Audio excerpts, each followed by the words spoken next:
Aresto na at posible pang makulong ang 5 empleyado ng NAIA matapos mabistong nagnanakaw sa isang turista.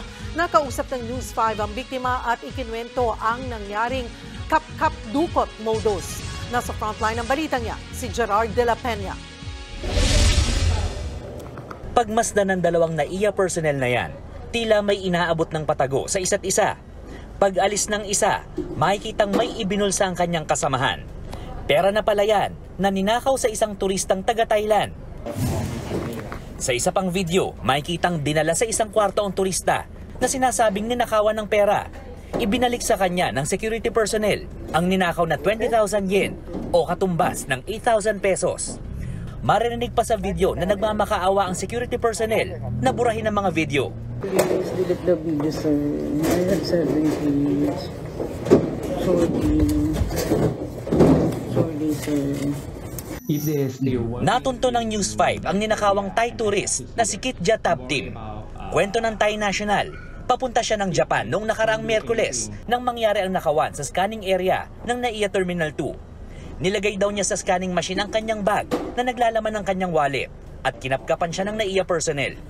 Habang kinakapkapan, marami raw tanong sa kanya ang tauhan ng airport.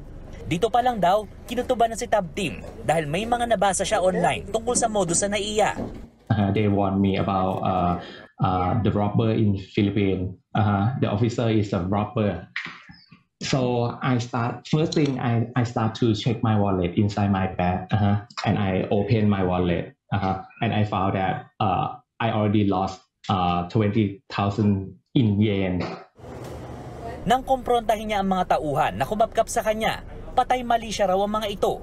Iginiit din daw ng mga security personnel na walang CCTV sa lugar. After that, I returned to the officer and asked them, my money, where is my money? But no one held there. No security, no police, no officer to help me. After that, I think I have no hope for this. Mabuti na lang may alistong kababayan si Tabtim na kumuha ng video habang nangyayari ang insidente. Ang naunang video raw ang ipinakita nila sa mga security personnel, kaya nagpanik ang mga ito at isinauli ang pera. I said my money, something like this, and then she returned money to me because of I have very strong evidence. Hindi na nakapagsampa ng reklamo si Tabtim dahil bumalik na siya ng Bangkok at takot din daw siyang gantihan ng mga NAIA personnel. If they're still working in that area and I have to see them, I'm worried about if I don't do anything, but they put like a drug in my bag, like a amphetamine, like something like that. So I'm worried about this.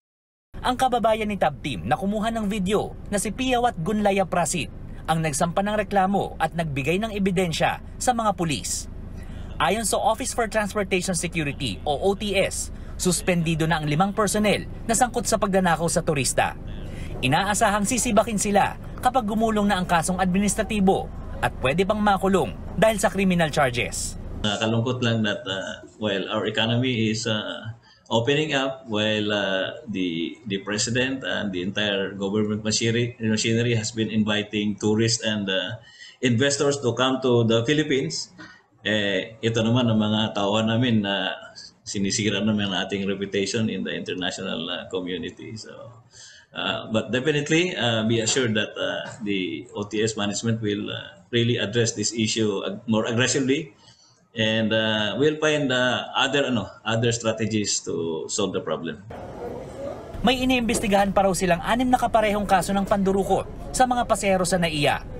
Para sa Thai tourist na si Tabtim, hindi na muna siya babalik ng Pilipinas dahil nadala na siya sa masamang karanasan. Maybe it will be my first and my last time in Philippines. Nagbabalita mula sa Frontline, Gerard de la Peña, News 5.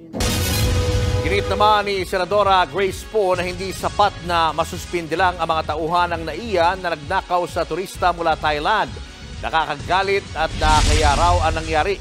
Muli na namang nadungisan ang reputasyon ng NAIA dahil mga taong inaasahang mga ngalaga sa mga pasahero ay sila pa mismong pasimuno ng kalokohan.